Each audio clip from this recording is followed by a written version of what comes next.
Baik, assalamualaikum warahmatullahi wabarakatuh. Waalaikumsalam warahmatullahi wabarakatuh. Terima kasih rekan-rekan hebat, rekan-rekan yang menjadi inspirasi buat anak-anak kita nanti dan buat kita sesama rekan sejawat. Hari ini saya akan membagi, jadi kegiatan kita adalah seminar berbagi praktik baik, pemahaman dan penerapan pengalaman budaya positif. Di sini saya Robert Manujung, SPD, calon guru penggerak angkatan 11 dari SMA Negeri 8 Bengkulu Selatan. Selamat datang para guru hebat, salam dan bahagia. Itu motto kami di Guru Penggerak ya. Mari belajar bersama, berkolaborasi, saling mendukung demi mewujudkan disiplin positif di SMA Negeri 8 Bengkulu Selatan.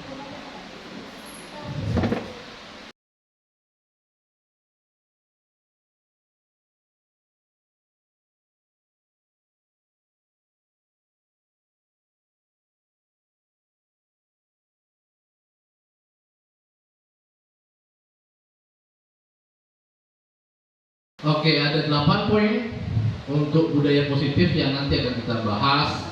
Yang pertama itu adalah paradigma baru. Yang kedua, budaya positif. Yang ketiga, nilai-nilai kebajikan. Yang keempat, kebutuhan dasar manusia. Yang kelima, motivasi perilaku manusia. Yang keenam, posisi kontrol guru. Yang ketujuh, keyakinan kelas. Dan yang kedelapan, segitiga restitusi. Saya minta maaf, mungkin sebenarnya template yang dipakai ini seharusnya punya Pak Fikri ya, dia anak olahraga, guru olahraga. Tapi saya pakai ini pertimbangannya, aku sanggup banyaklah ibu-ibu di sini. Biasanya ibu-ibu senang sama olahraga basket ya, makanya aku pakai. Rupanya bapak-bapaknya banyak juga, minta maaf. Next.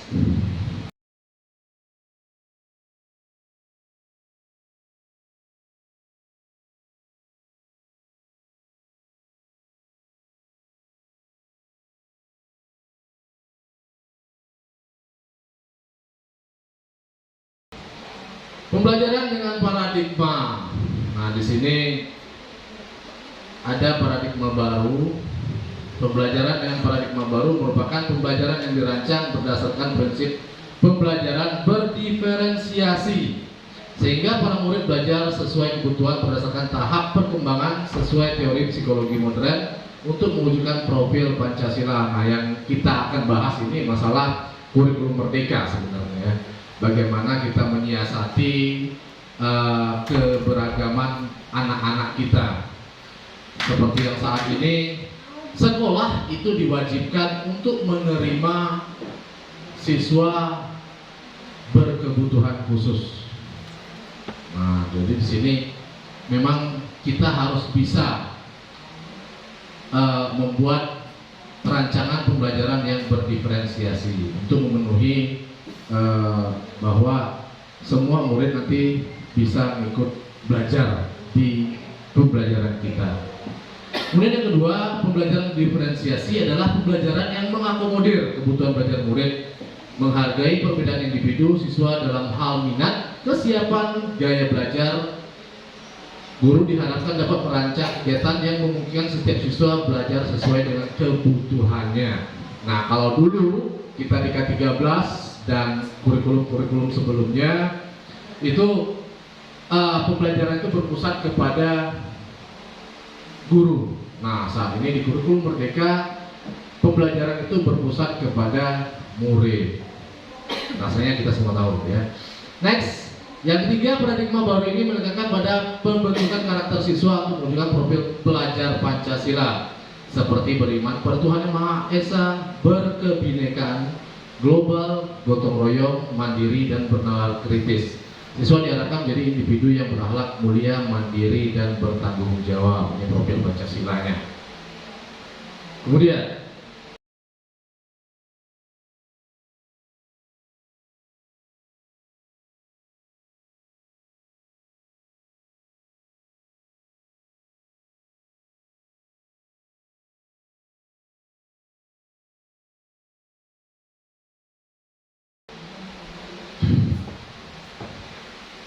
disiplin positif. Penerapan disiplin positif di sekolah ada pendekatan berfokus pada pengembangan sikap dan perilaku positif pada siswa. Disiplin positif merupakan salah satu penerapan disiplin yang bertujuan untuk menumbuhkan kesadaran serta memberdayakan murid tanpa imbalan penghargaan, ancaman atau hukuman. Nah, mungkin selama ini kita Pak Mupi sering membuat hukuman, ternyata di kurikulum 13 itu tidak diperbolehkan. Di kurikulum Merdeka, di kurikulum Merdeka ternyata bentuk hukuman itu tidak diperbolehkan lagi. Tapi di lapangan ya. Oke.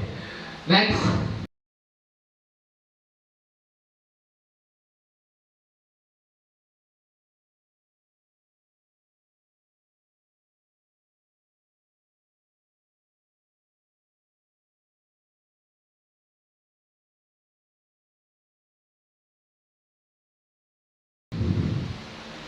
Penerapan disiplin di sekolah memberikan penguatan positif ketika siswa menunjukkan perilaku yang baik. Guru memberikan pujian, banyak-banyak muji gitu tuh.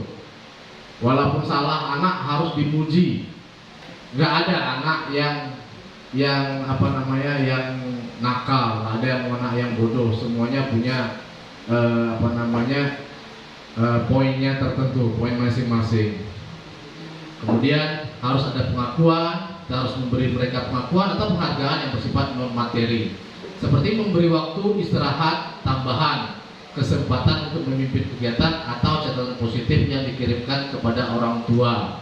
Nah, yang memberikan tambahan jam istirahat itu mungkin nanti bentuk dari motivasi eksternal, walaupun itu tidak begitu bagus, ya memang harus diberikan kepada siswa. Selanjutnya,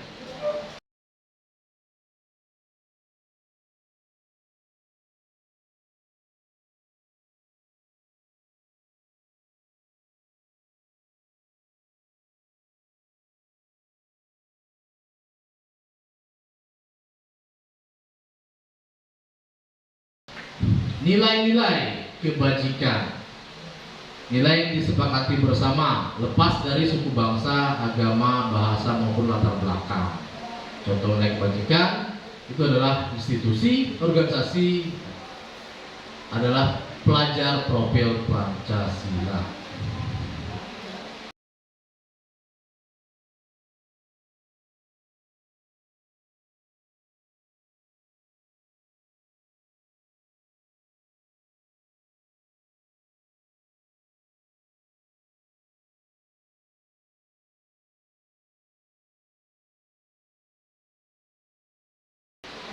Selanjutnya, kebutuhan dasar manusia. Kebutuhan dasar manusia ini kita semua tahu, mulai dari kebutuhan untuk bertahan hidup, makanan, pakaian, tempat tinggal, juga ada kebutuhan kasih sayang dan rasa diterima dengan cara dipedulikan, dan kita membawa mereka untuk kerjasama. Penguasaan juga dengan cara memberikan mereka mengangkat harga diri mereka, menjadikan mereka pemimpin di setiap kelompok misalnya, dan memberikan reward bagi yang berprestasi. Kemudian kebebasan ini ya mereka itu silakan bekerja mandiri dan memiliki pilihannya. Jadi nanti di pembelajaran berdiferensiasi, siswa itu dibebaskan seperti apa hasilnya nanti. Bisa kita dalam proses, bisa berbentuk produk juga. Jadi setiap tugas di diferensiasi bentuknya saja berbeda, itu udah namanya diferensiasi. Mungkin selama ini kita sudah buat itu, cuma kita nggak tahu itu namanya pengajaran berdiferensiasi. Terus ada kesenangan. Jadi kebutuhan manusia yang terakhir kesenangan. Semua orang butuh bermain, butuh humor dan tertawa. Semua orang butuh itu.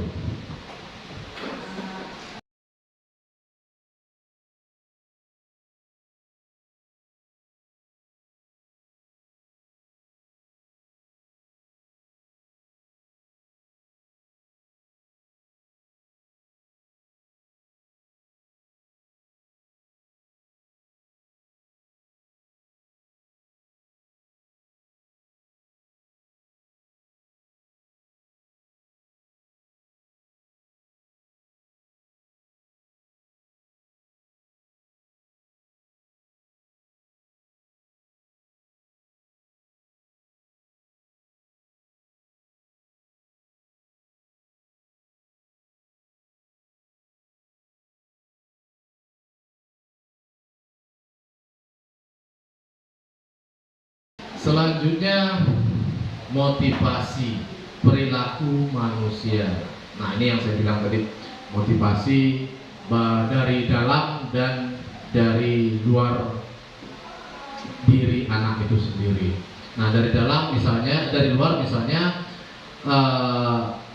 mendapatkan imbalan, penghargaan. Jadi anak itu mau melakukan sesuatu, mau belajar dikarenakan dikasih imbalan.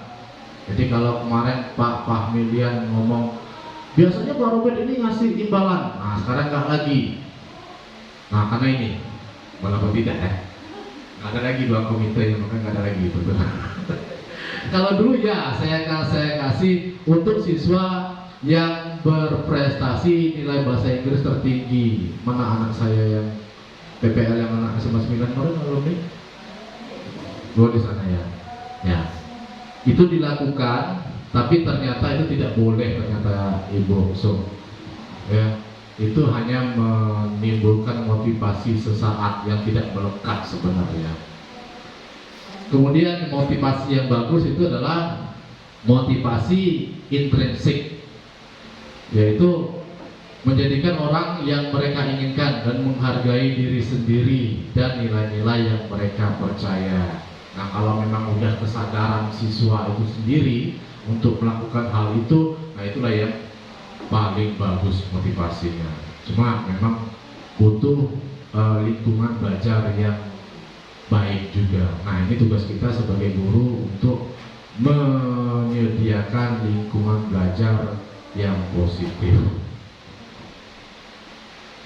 Selanjutnya contoh motivasi eksintrik, ya, motivasi dari luar, memberikan pujian langsung, misalnya, kerja bagus nak, kamu telah menyelesaikan tugas dengan sangat baik. Nah, motivasi itu juga bagus, ya, hanya saja kurang begitu melekat di diri siswa. Atau memberikan hak istimewa seperti menjadi pemimpin. Nah, siapa kelompok kita di sini nih? Nah, kamu jadi ketua kelompoknya. Misalnya di dalam forum diskusi misalnya. Itu juga masih motivasi ke mereka. Tapi sekali lagi motivasi ini hanya motivasi eksentrik, motivasi dari luar yang sifatnya tidak lama. Kemudian menggunakan sistem penghargaan di mana siswa mengumpulkan poin dan bintang dapat ditukarkan dengan hadiah atau privilege, atau yang nilainya tinggi dikasih hadiah seperti yang kemarin saya lakukan. Ternyata nggak bagus, kurang bagus sebenarnya, bagus daripada nggak sama sekali. Tetapi itu kalau ada cara lain sebaiknya dilakukan dengan cara lain, dengan cara memberikan motivasi intrinsik. Nah, contohnya mendorong eksplorasi dan rasa ingin tahu. Kalau anak sudah ada keinginannya untuk mengetahui satu materi, pasti minat dia belajar sudah bagus juga. Kemudian menumbuhkan lingkungan belajar yang mendukung. Nah, ini yang agak sulit kita guru-guru selaku guru ya, karena kita di desa beragamnya siswa itu sangat beragam, bukan lagi beragam sedikit-sedikit, beragamnya ya. Jadi ciptakan lingkungan belajar yang aman, di mana siswa merasa bebas untuk berekspresi, membuat kesalahan pun mereka gak takut. Dalam artian, oh nanti kalau saya jawab ini nanti salah, gak usah jawab. Nah, seperti itu maksud saya ya. Berbuat kesalahan yang seperti itu, jangan berbuat kesalahan yang cedidor di kelas misalnya, itu juga gak boleh. Terus belajar dari kesalahan tanpa rasa takut akan hukuman. Jadi mereka itu dibebaskan. Di kurikulum Merdeka itu memang kita diwajibkan untuk membuat lingkungan yang seperti itu. Selanjutnya,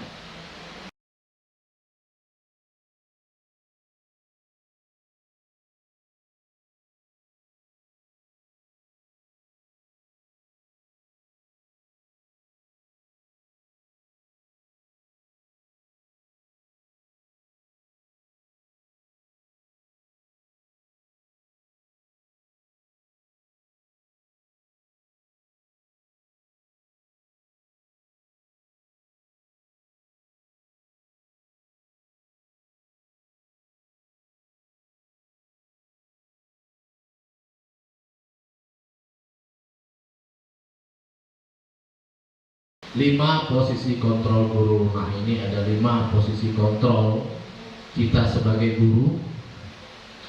Di manakah letak kita? Di sana ada sebagai penghukum, pembuat merasa bersalah, manajer, teman, dan pemantau.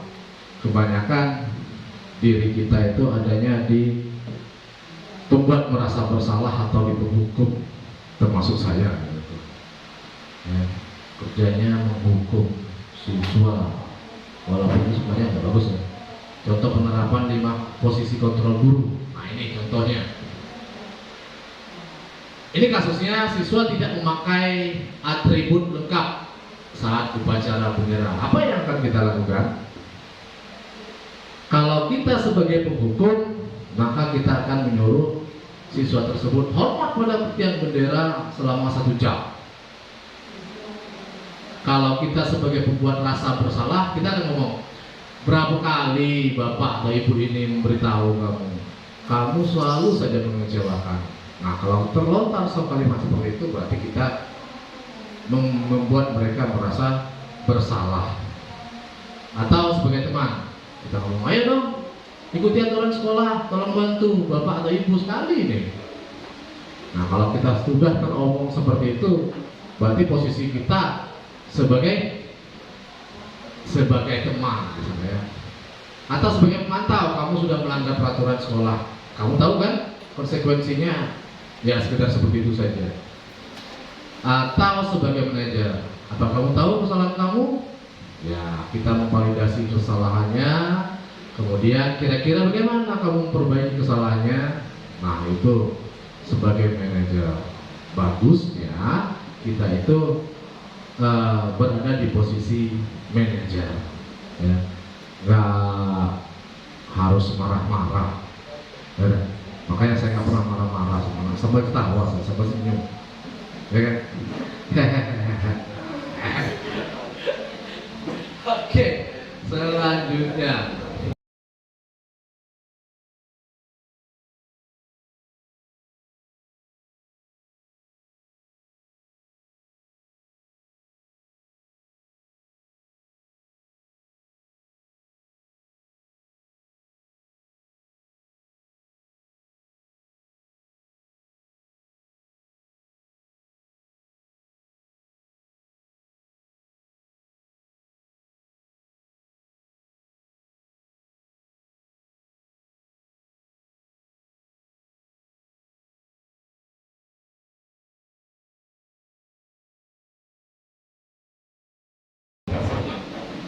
Sampai senyum.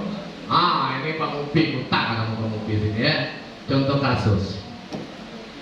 Oke, kita buat tugas dulu ya. Nanti tolong dicatat, apa di HP boleh, di kertas lembar boleh juga.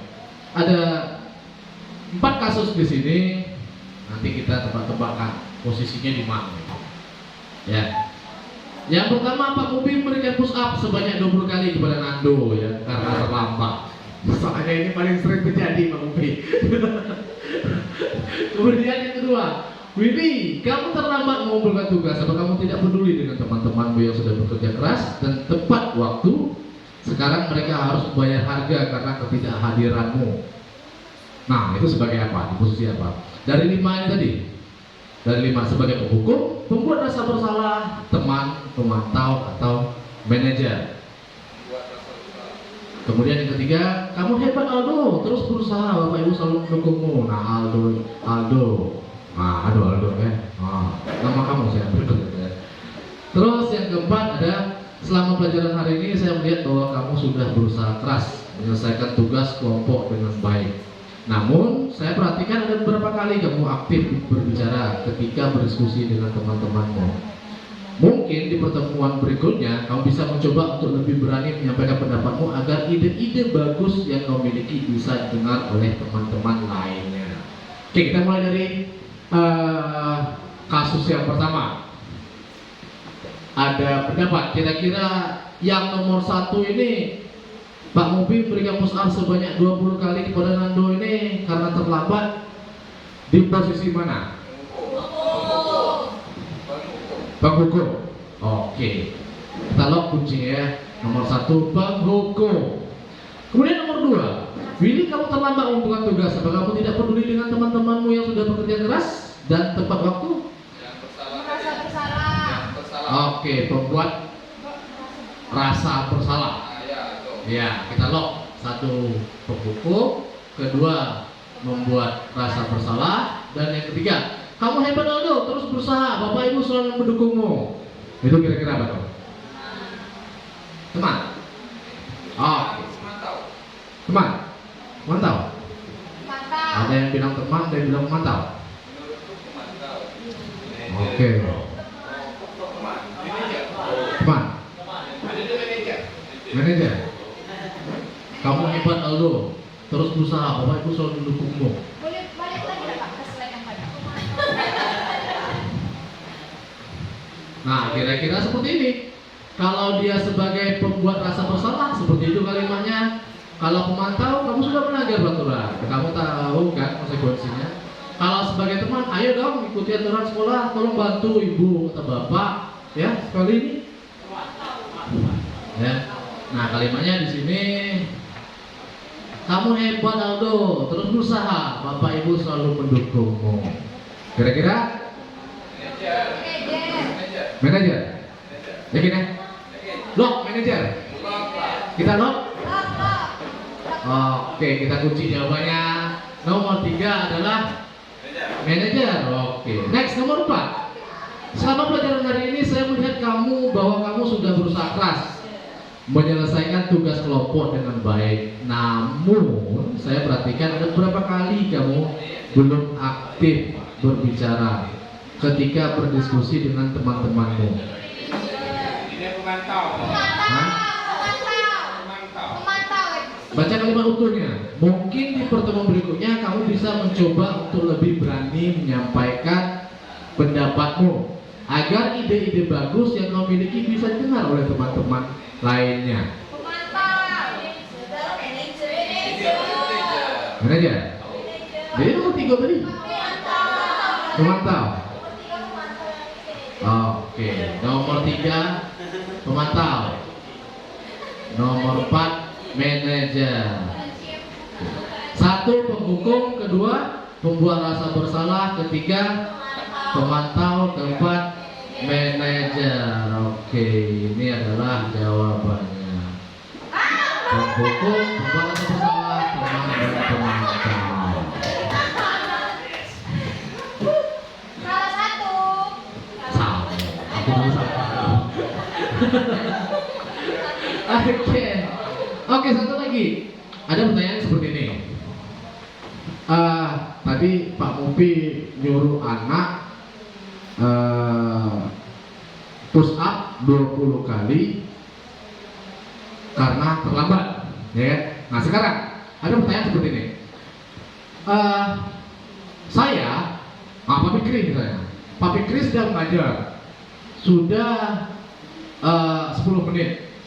Kemudian si Gian baru datang.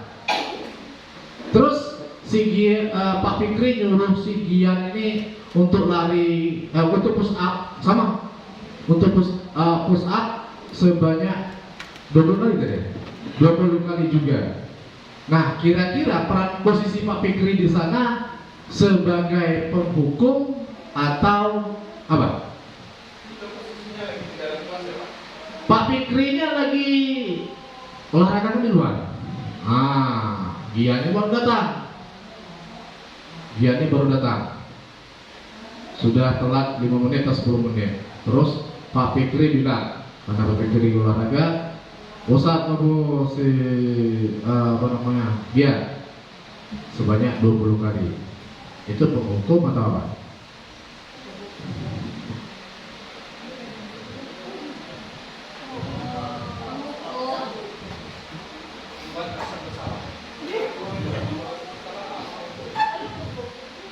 Membuat rasa bersalah. Oke. Jadi seperti ini ya Pak Ibu.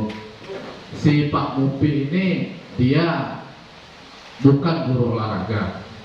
Dia menyuruh anak untuk melakukan kegiatan fisik dikarenakan anak tersebut terlambat. Pak Fikri dia memang guru olahraga. Dia lakukan kegiatan yang melibatkan fisik di jam olahraga dikarenakan anak terlambat. Sebenarnya dari 5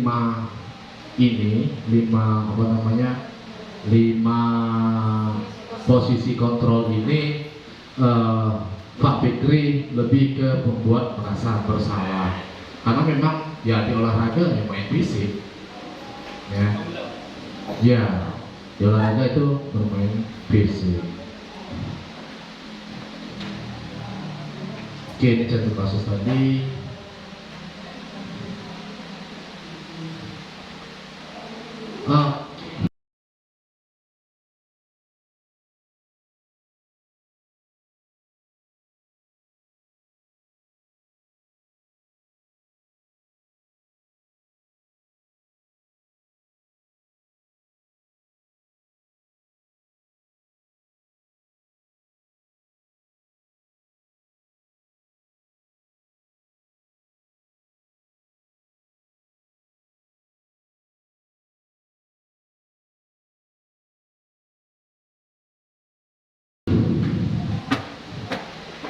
Selanjutnya keyakinan kelas. Mungkin gak semua guru sudah membuat keyakinan kelas di kelasnya masing-masing ya.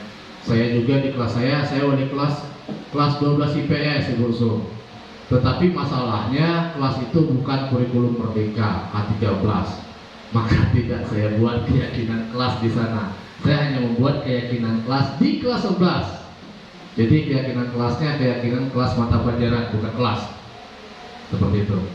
Mengapa keyakinan kelas? Kenapa tidak peraturan kelas?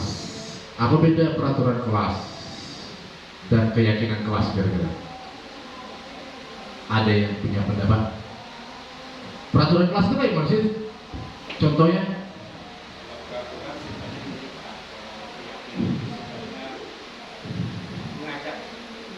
Iya, boleh ya. Peraturan itu sifatnya mengikat. Keyakinan itu mengajak. Jadi keyakinan itu bersifat abstrak, berupa pernyataan universal, dibuat dalam pernyataan positif, sedikit saja agar mudah diingat, sesuai dengan kondisi kelas dan sekolah sehingga mudah diterapkan, dan semua warga sekolah atau kelas dilibatkan saat membuat keyakinan kelas. Jadi di sini peraturan kelas itu sangat berbeda sekali. Peraturan kelas misalnya tidak boleh terlambat, ya, dan yang buatnya itu biasanya sekolah atau guru di kelas. Kalau keyakinan kelas buatnya sama-sama. Anak-anak yang menentukan aku enggak peraturan kelasnya seperti ini Pak. Kalau peraturan kelas kita tentukan peraturan kelasnya A, tidak boleh terlambat. B, apalagi itu peraturan kelas tidak boleh membawa HP. 2, tidak boleh makan di kelas. 3, tidak boleh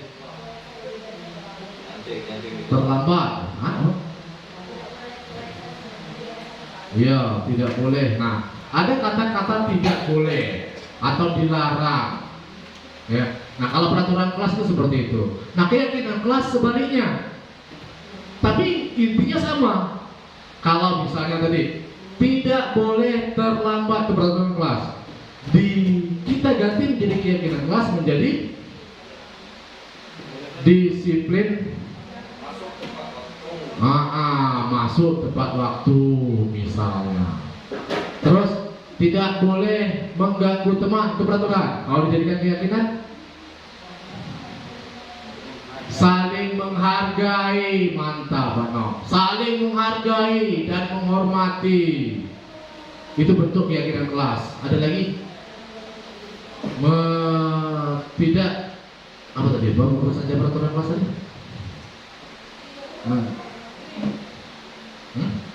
Tidak boleh makan di kelas. Di kelas saya boleh minum dan makan. Kemarin ada yang buat soalnya, Pak, saya maunya keyakinan kelas ada itu. Ya, pas saya lihat, oh sini boleh makan dan minum sewaktu jam pelajaran. Dan itu kami sepakati, diperbolehkan. Jadi di kelas saya minta maaf bapak-bapak, ibu-ibu, kalau di kelas saya ada anak makan, ada anak minum. Yang ke-13 tapi yang kelas 12 enggak saya terapkan itu. Saya perbolehkan memang. Nah, saya memang perbolehkan, tetapi dengan catatan, ada catatannya. Tidak boleh pakai mangkok dan tidak boleh pakai piring. Jadi seperti apa? Ya siasatilah. Misal pakai apa? Kantong misalnya. Ya, makan mie ayam pakai kantong atau makan somai pakai kantong plastik itu, ya itu saya akan permasalahkan. Oke, silakan. Asal setelah saya suruh, suatu saya bertanya, kamu bisa jawab, itu cukup kok. Kamu bisa bertanya. Nah, itu di kelas mana kemarin? Kelas Aldo? Apa kelas iya kemarin tuh? Yang boleh makan itu? Kelas Aldo ya? Hah? Oh, kelas Nopal? Ya, jadi kelas Nopal memang nggak semua, karena mereka nggak minta kan? Jangan perlu gitu munculkan, mampusnya gitu. Jadi kerjaan gitu itu memang. Cuma kalau memang mereka minta, oke. Tapi tetap saja kita batasi. Nggak boleh dihidangkan ada piring di situ, ada gelas susu misalnya. Kalau main nggak guna itu ngaruh. Lo bunyi genteng bunyi apa tuh? Sendoknya kan. Nah, makanya itu saya batasi. Boleh makan, tetapi tidak boleh pakai piring dan tidak boleh pakai gelas. Nah, cuman caranya silakan. Berbuatlah sulap. Dia boleh pakai mulut, ngunyah boleh pakai mulut. Nah, itu yang saya sudah terapkan di kelasnya Nopal, di kelas Tobogian sama si Aldo kemarin. Mereka nggak ada minta dan tidak pernah saya nawarin, ya nggak mau saya nawarin. Jadi kerjaan saya itu berarti, ya. Nah, itu yang keyakinan kelas. Jadi sifatnya kalimat itu kalimat positif semua. Nggak boleh ada kata-kata tidak boleh terlambat, atau tidak boleh membuli teman. Nah, itu kalimat peraturan kelas ya seperti itu. Tapi di keyakinan kelas kalimatnya harus kalimat positif semua, nggak boleh kalimat negatif. Selanjutnya tujuan pembuatan keyakinan kelas. Nah, tujuan pembuatan keyakinan kelas ini untuk menciptakan lingkungan belajar yang positif dan kondusif dengan menetapkan nilai-nilai bersama antara guru dan siswa. Makanya saya bilang tadi, kita sama-sama, guru, siswa, kita diskusi sama-sama buat keyakinan kelas tersebut. Membangun kebersamaan, mendorong rasa kebersamaan. Kalau mereka sudah buat, mereka yang buat, pasti mereka juga seharusnya ya mereka taati gitu. Karena bukan kita yang tentukan, kita hanya memvalidasi keyakinan tersebut, udah cukup. Terus menumbuhkan rasa aman. Jadi kalau kita sudah ada buat saling menghargai di sana, sudah jelas di situ. Saling menghargai, seharusnya nggak ada lagi yang orang-orang yang suka membuli atau mengganggu teman-teman kelasnya yang lain. Mendorong sikap positif, mendorong sikap saling menghormati, toleransi, dan empati antar siswa. Menciptakan disiplin, menerapkan aturan yang jelas untuk menjaga ketertiban dan kedisiplinan di kelas. Memotivasi belajar, dan motivasi belajar siswa dengan menciptakan suasana yang mendukung pembelajaran yang aktif dan partisipatif. Itu fungsi dari keyakinan kelas.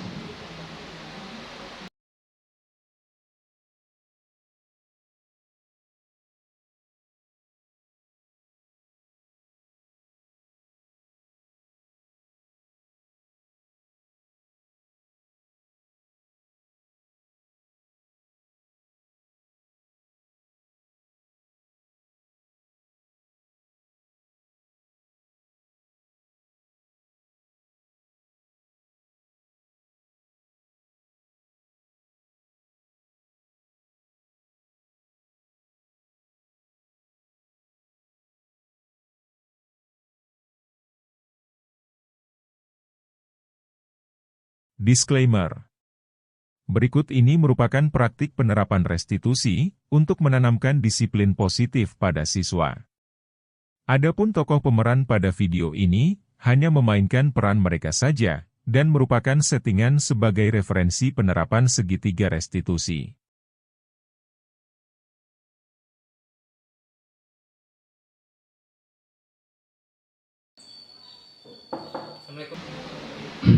Nah, selanjutnya ini segitiga restitusi. Nah, seharusnya kita berdua nih Pak Mupi, ini yang kita kerjakan, ya, karena kita sangat bersentuhan sama siswa, ya. Pak Mupi kesiswaan, saya pembina OSIS. Seharusnya segitiga restitusi ini diterapkan. Segitiga restitusi adalah suatu proses dialog yang dilakukan guru atau orang tua agar dapat menghasilkan murid yang mandiri dan bertanggung jawab. Di sana ada 3. Nah, ini monologin ini. Kayaknya sinyal hilang. Validasi. Yang pertama itu menstabilkan identitas. Jadi sewaktu kita memanggil siswa itu kita stabilkan dulu identitas siswa tersebut. Kenapa saya dipanggil sini? Kamu tahu kenapa? Ada kata-kata seperti itu. Ya. Tidak apa-apa kamu berbuat salah. Ya, semua orang pasti bersalah. Saya juga dulu waktu seumuran kamu juga seperti itu. Misal, ya, menstabilkan identitas itu caranya. Kemudian validasi tindakan salah. Kita validasi. Apa sih? Kenapa kita panggil orang tersebut, siswa tersebut? Ya, kita kasih tahu alasannya kenapa. Kemudian menanyakan keyakinan yang sudah ditetapkan tadi. Kan kita sudah buat keyakinan tuh di setiap kelas. Ada keyakinan kelasnya. Nah, ini menstabilkan identitas. Nah, ini kata-katanya ya. Berbuat salah itu sifat manusia. Berbuat salah itu sifat manusia. Atau tidak ada manusia yang sempurna. Termasuk bapak dulu pernah bolos sampai SMA, SMP nggak pernah ya, SMA, ya SMP.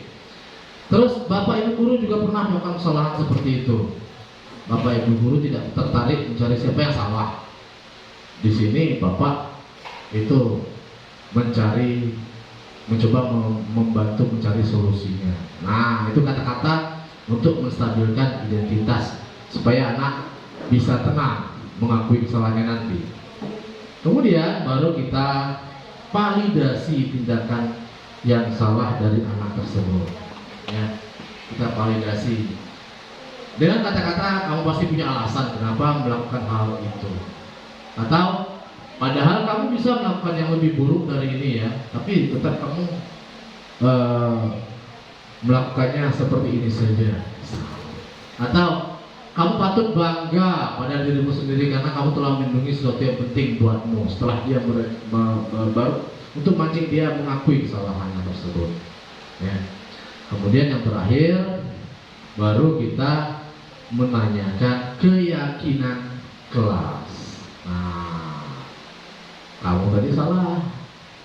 Misalnya main HP di ruangan pas jam ngajar Ibu Puji.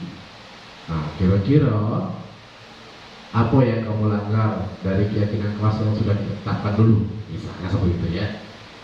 Apa keyakinan kelas kita, terus nilai-nilai apa yang kita telah sepakati, terus seperti apa gambaran kelas yang ideal menurut kamu, terus kamu mau jadi orang seperti apa? Nah, kata-kata seperti ini, kata-kata untuk menanyakan keyakinan kelas supaya dia ingat kembali apa-apa yang perlu dilakukan. Nah, di sini saya sudah siapkan satu slide video. Disclaimer. Berikut ini merupakan praktik penerapan restitusi untuk menanamkan disiplin positif pada siswa. Adapun tokoh pemeran pada video ini hanya memainkan peran mereka saja dan merupakan settingan sebagai referensi penerapan segitiga restitusi.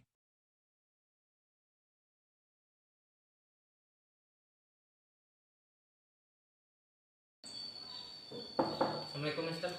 Waalaikumsalam. Mister manggil saya Mister. Oh ya, silakan dulu.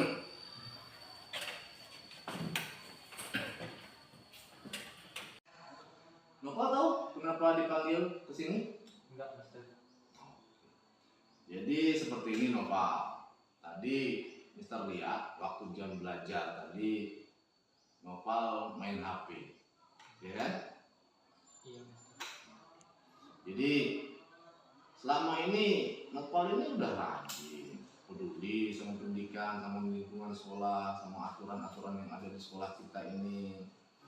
Nah, itu nunjukin bahwa pasti ada alasan kenapa Nopal ini melanggar aturan kali ini. Kita kan sudah sepakat, Pak, bahwa menggunakan ponsel di dalam kelas saat pelajaran itu tidak diperbolehkan. Nah, karena tindakan itu bisa mengganggu konsentrasi teman-teman belajar dan kamu sendiri. Jadi, saat kamu menggunakan ponsel di kelas itu, ya tindakan itu jelas melanggar aturan yang sudah kita sepakati bersama. Iya Mister, saya tahu saya salah tadi, tapi saya mendapatkan pesan dari keluarga saya dan segera harus membalasnya. Mister paham kalau mungkin ada situasi mendesak yang membuat Nopal ini merasa perlu untuk menggunakan ponsel. Namun bagaimana menurut kamu tentang aturan yang kita sudah buat bersama, aturan kelas itu mengenai penggunaan ponsel di kelas? Apa aturan itu masih relevan untuk kita pakai di kelas dan untuk dipatuhi? Aturannya memang penting Mister, karena kalau tidak banyak siswa yang akan terganggu dengan ponsel saat belajar. Saya juga merasa tidak enak karena telah melanggar aturan. Baik Nopal, kamu sudah menyadari pentingnya aturan ini dan dampaknya terhadap suasana belajar di kelas. Nah sekarang, apa yang bisa kamu lakukan untuk memperbaiki situasi ini dan menunjukkan bahwa kamu berkomitmen untuk kembali mengikuti aturan yang telah kita sepakati? Saya minta maaf kepada guru yang saya ajar dan kepada teman-teman yang ada di kelas. Selain itu, saya akan memastikan untuk tidak mengulangi dengan melihat ponsel di kelas lagi, kecuali kalau benar-benar ada keadaan darurat yang akan saya sampaikan kepada guru. Saya minta maaf kepada guru yang saya ajar dan kepada teman-teman yang ada di kelas. Selain itu, saya akan memastikan untuk tidak mengulangi dengan melihat ponsel di kelas lagi, kecuali kalau benar-benar ada keadaan darurat yang akan saya sampaikan kepada guru. Itu langkah yang bagus Pak. Mister percaya kamu akan melaksanakan janji ini dengan baik. Terima kasih sudah mau berbicara jujur dengan Mister dan juga mau bertanggung jawab. Kalau ada besok-besok yang perlu kamu diskusikan dengan Mister, nanti langsung temuin Mister atau dengan guru-guru yang lain ya. Hai, nama saya Mezal Nova Renaldi, saya dari kelas 2. Saya sangat senang dengan cara Mr. Robert menyelesaikan masalah. Beliau tidak langsung menghukum saya, beliau mencari solusi untuk menyelesaikan masalah saya. Terima kasih.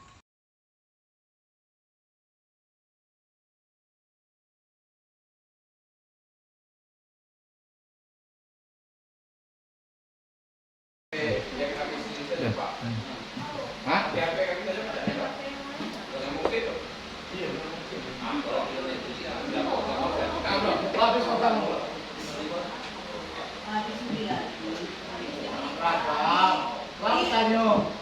Di entry mana tuh masih? Entry fair.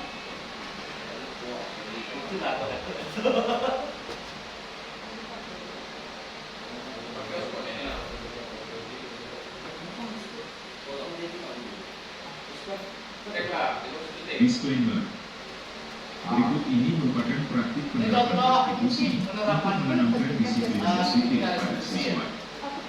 Adapun tokoh pemeran pada video ini hanya memainkan peran mereka saja dan merupakan settingan sebagai referensi penerapan segitiga restitusi.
Saya sangat senang dengan cara Mr. Robert menyelesaikan masalah. Beliau tidak langsung menghukum saya.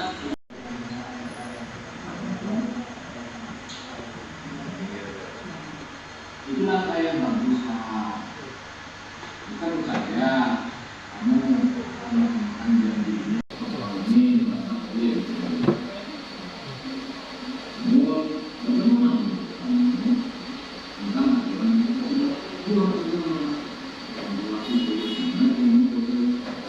Itulah apa aturan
Disclaimer. Berikut ini merupakan praktik Dan Terima kasih. Sama-sama Pak. Sama-sama. Terima kasih Bapak dan Ibu sudah hadir di seminar berbagi praktik baik. Kemarin di grup saya juga sudah bilang ke Bapak Ibu, kami pengurus inti Kombel siap menerima pendaftaran untuk menjadi pemateri di seminar berbagi praktik baik berikutnya. Lumayan nilainya itu 8. Ibu Su mungkin boleh juga. Ya, yang kami tidak tahu ya pasti kan kurikulum kan banyak, ya kan? Tadi saya bilang Pak Pidi ya Pak Alpianedi, tolong dikit jadi pemateri tentang naik pangkat. Kami masih butuh sama naik pangkat gitu. Nah kemarin minta tolong sama Lesmi ya.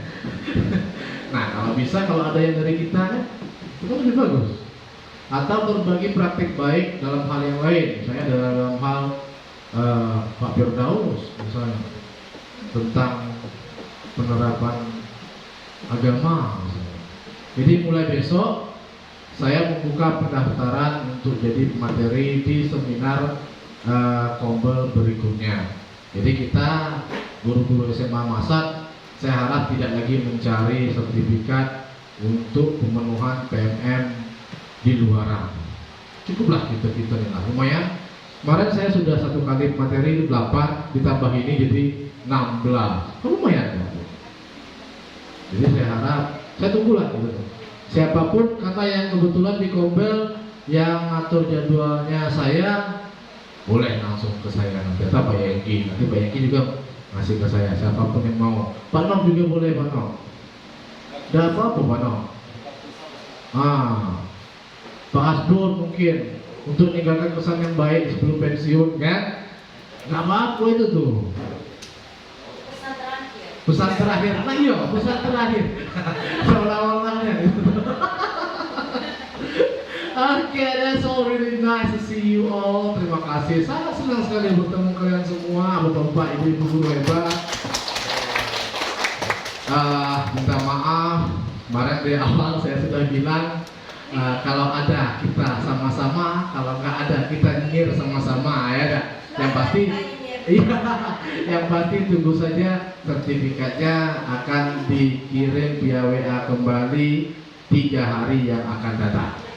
Sekian, billahi taufiq wal hidayah. Wassalamualaikum warahmatullahi wabarakatuh. Mungkin kita foto-foto dulu lah. Nah. Siap. 1, 2, 3. Kita nyengir bersama. 1, 2,